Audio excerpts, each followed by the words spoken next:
Can I just say the plums look is amazing. Like, plum looks so amazing. I would totally have plum as a pet and not the fruit vegetable kind. Is a plum a fruit or a vegetable? It's a fruit, isn't it?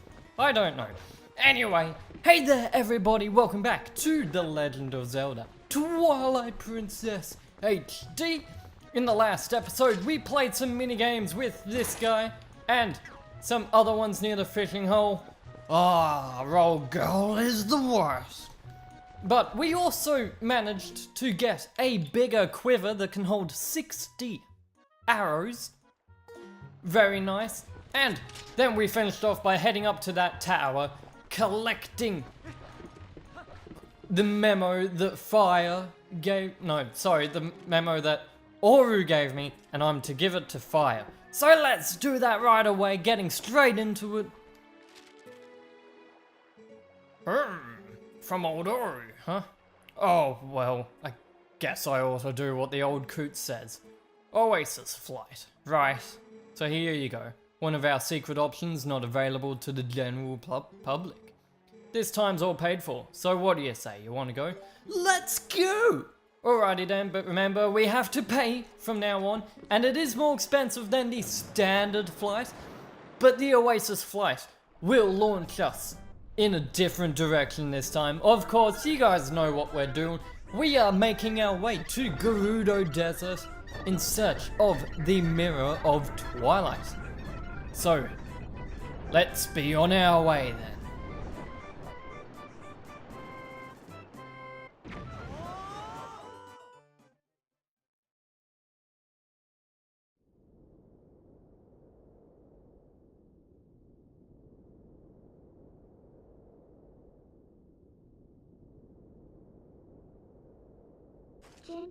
Wait, Link.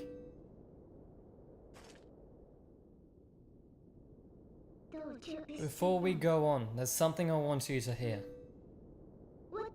Do you remember what the spirit said about the fused shadows? What do you think happened to the magic wielders who tried to rule the sacred realm? They were banished. They were chased across the sacred lands of Hyrule and driven into another realm by the goddesses.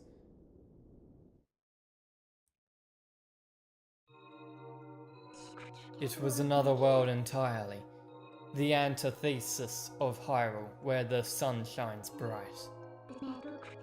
Its denizens became shadows that could not mingle with the light.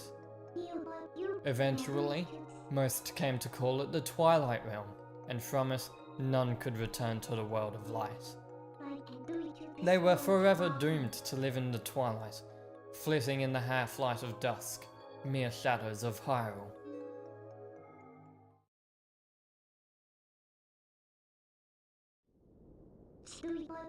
This is the history of the Twilight, as it has been passed down from our ancestors.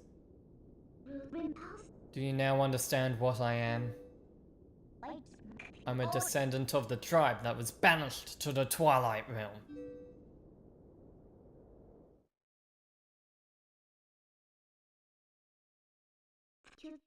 It was a peaceful place until Zant took control of the Twilight Realm and transformed all of the Twilight into shadow beasts.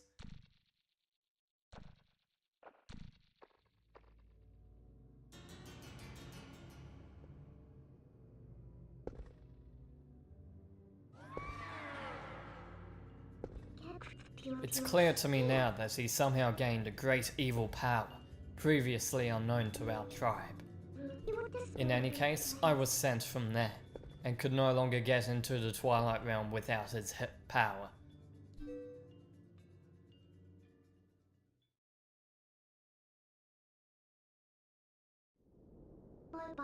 But there's another tale told by my people.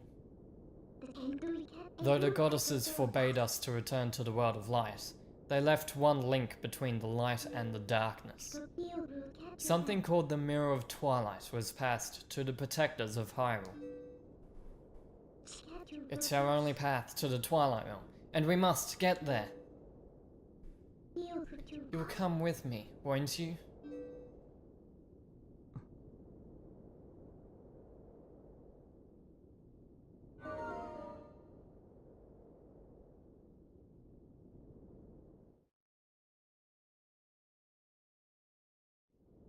with that, welcome to Gerudo Desert, where there is a lot of sand, just tons of sand. As such, Wolf Link is much quicker to move through, as of course all fours very easy to move across the sand. And over here there is a chest. I want to get that chest, but first I must wait for this pea hat to come across, and you can actually see a shadow of it on the ground when it's kind of close, but sadly now I have to wait for it to cross back over.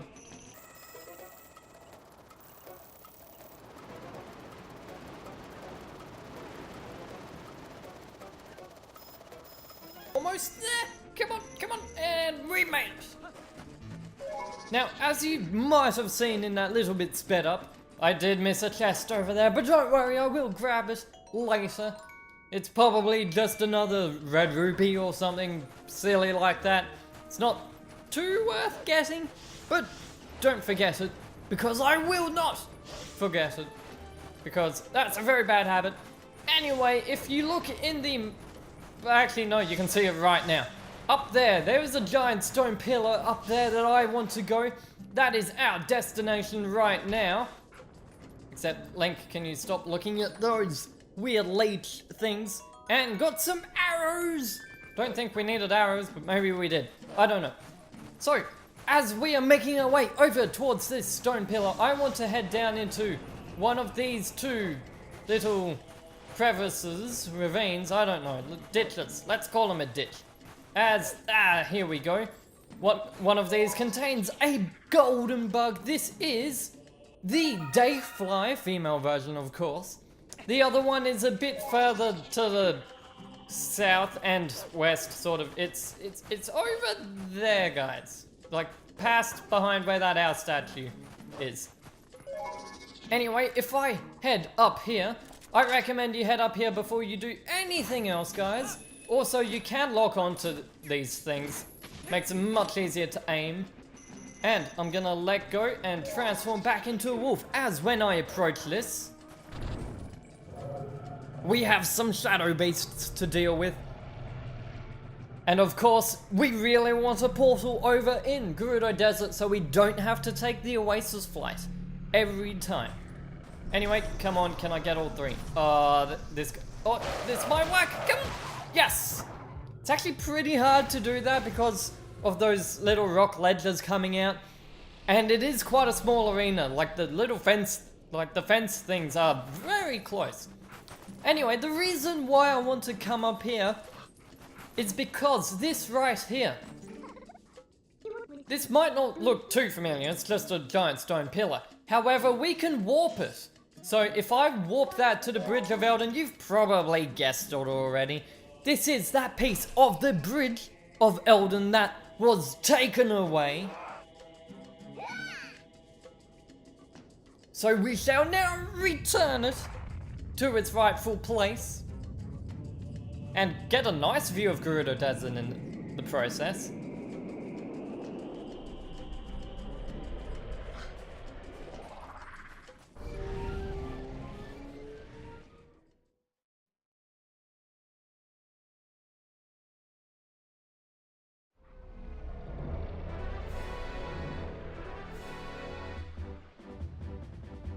And with that, the Bridge of Eldon has been restored.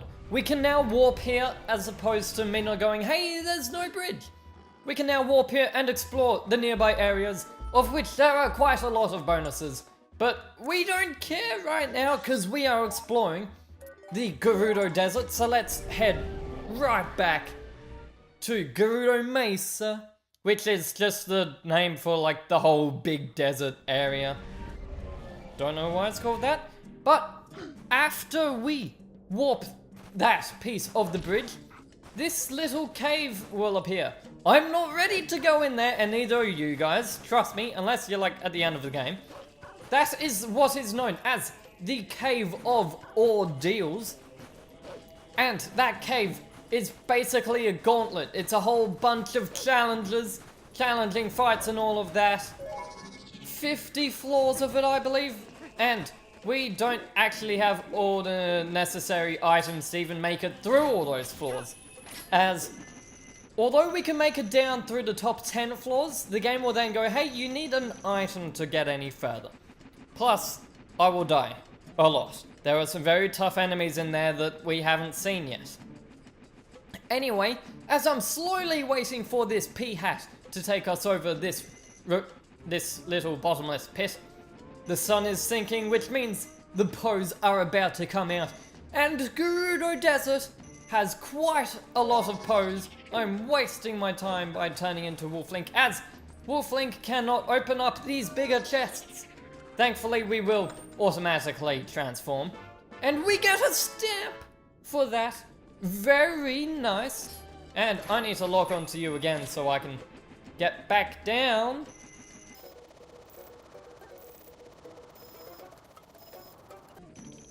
There we go.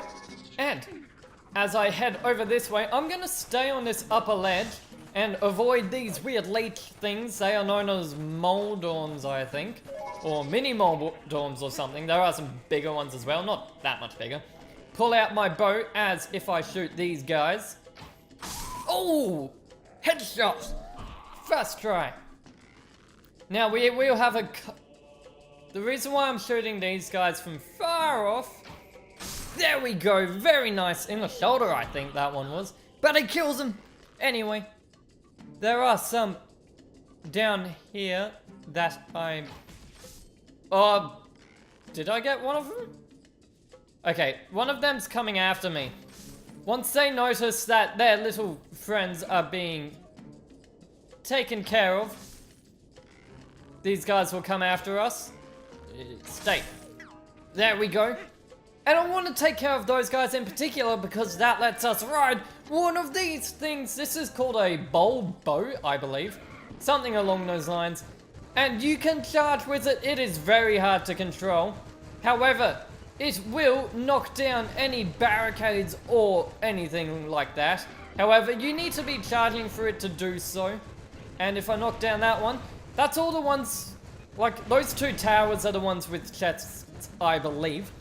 But now I want to head in the completely opposite direction to where we want to go. As with this Bulbo, we can open up a fenced off area. And I'm not talking about this one. This one was just fencing off, you know, that little area. But if I head up this way, I think I'm gonna need to go left here. Just a bit, because there is a ravine. You can see it on the map. There it is. And then I'm gonna go right here. And then you can see the golden bug up there. I would get that in just a moment. But first of all, I need to head in here. I don't actually need to. I think this is just, what, 100 rupees? I did not mean to charge, but if you want to stop, just run into a wall. Causes you no damage, however, it will stop the Bulbo from moving for quite a while. Anyway, yes, it is just an orange rupee, but I would take it nonetheless. And now I am going to grab this golden bug. Come here.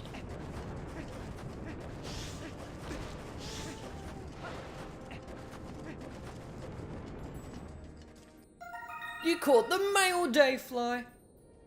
And I am going to now begin a montage of collecting pose. There are quite a few pose here, so I'm going to speed up the footage very quickly.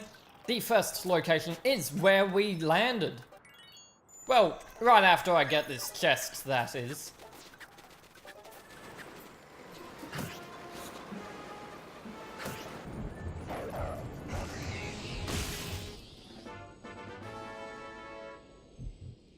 And right after we killed that Po, we can head down into a dig cavern right here. And inside this dig cavern we will find a whole bunch of spiders, so let's take care of them.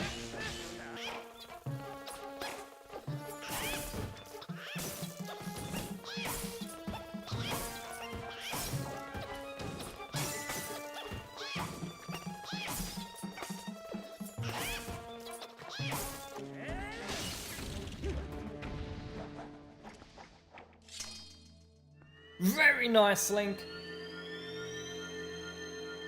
And for doing that, we get to open this chest. which will contain an orange rupee. Not what I wanted, but on to the next Po.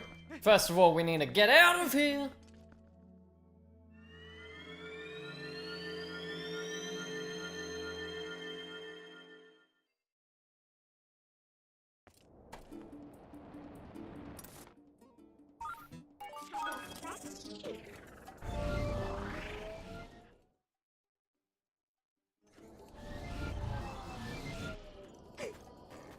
And the next Po is actually right where the Bridge of Elden was.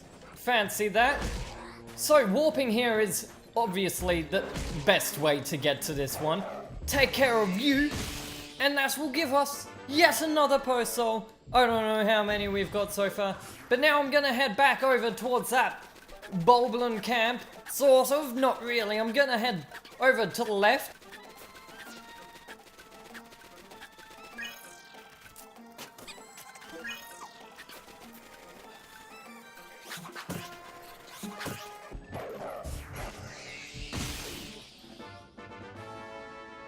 And right after we take care of this Po soul, there is yet another dig cavern right next to it. However, this one is pretty tough, guys. This one has two Po's in it. That is it for the enemies. However, they are quite annoying and there's not much space, so let's make a bit of room. I meant to have my bomb arrows, but oh well. And with that, now that we have some room, let's take care of these guys. And don't hit me, don't hit me, don't hit me. Oh, yeah, that was so close. Anyway, once you have one, I actually recommend you knock down both of them. One of them will get up, yes, but at least you can safely pick up one of them. But with that, we have quite a few Po souls. I'm gonna transform back into Link, and this time I'm gonna have my bow and arrows, and I need a torch. I'm good at this, guys, trust me. Item management, it's easy.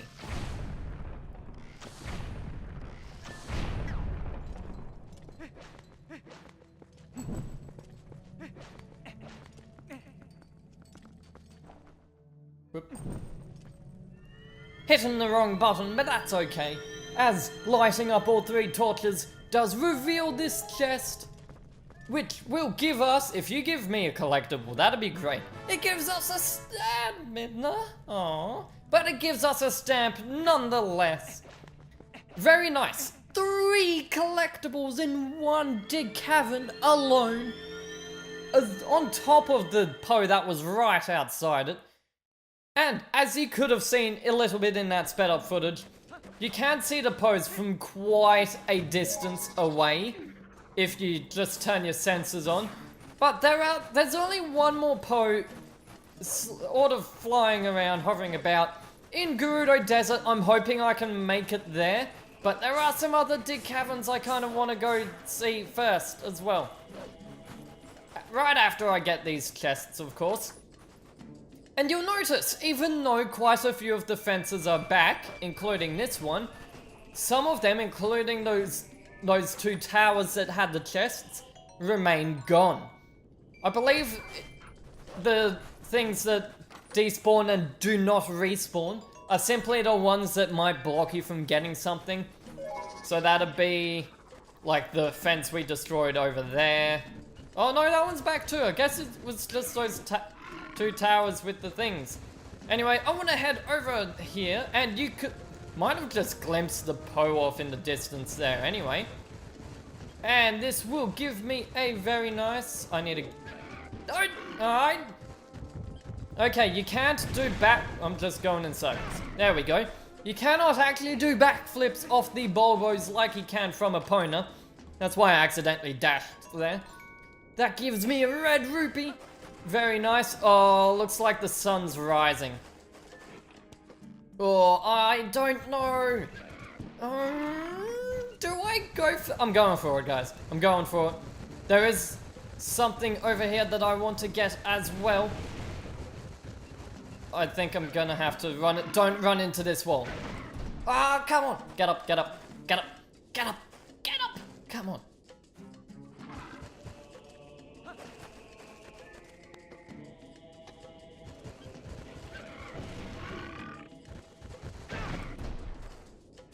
Okay, this gives me a chest.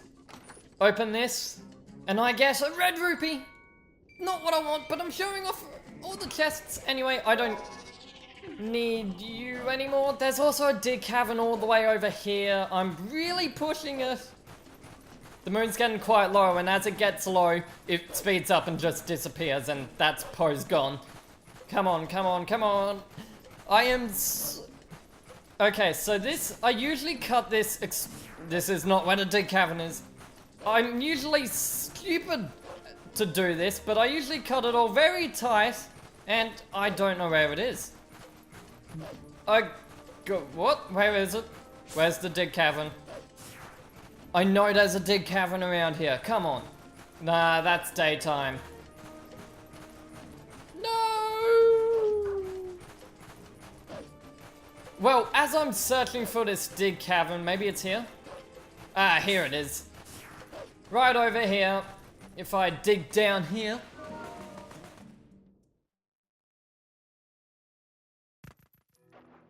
And all that is in here are a whole bunch of shoes. So I'm gonna take care of the purple ones first, as purple is bad. I don't want purple. And this brings a point about the shoes that I did not bring. Oh my goodness, that shoe right there. I did not think that shoe was in here. Okay. Getting a bottle ready. This is a special shoe. If I scoop my bottle in here, yes! Woo! I did not know that was in here. That red shoe jelly in our bottle. That will replenish all our health and give us an attack boost. I'm immediately putting something back over that bottle. That is not something. There we go. Ooh, very nice. Now, a thing about shoe jellies that you have to be careful of. If they merge with each other, which they can do. Now, the purple ones are going to be purple. If a red mixes with a red, it stays red, and so on with blue. However, I guess the only thing in here was that red shoe jelly that I really wanted. Thank goodness. Anyway, however, if two shoes of different colors mix, including the red shoe jelly, then it will become a big purple shoe, which sucks. Like, you could have had a red shoe jelly or something of the like, surrounded by 50 other shoes. Not actually 50 other shoes. And it will turn into a purple one, which is very annoying. It's a sad day for anyone that happens to. But right now, seeing as it's daytime and I don't want it to be daytime, I actually really want this next part to be nighttime. I think I will end off the episode here, guys. I know, a bit of a strange place to end it off. But we explored pretty much all of Gerudo Mesa. There's just a little bit further up that will lead to that prison that Oru talked about. And possibly the Mirror of Twilight. Only one way to find out. See you guys in the next one when we explore further into Gerudo Desert. This has been Spiraling Helix. Bye bye everybody. And make sure to do all the stuff on screen. Anyway, bye bye.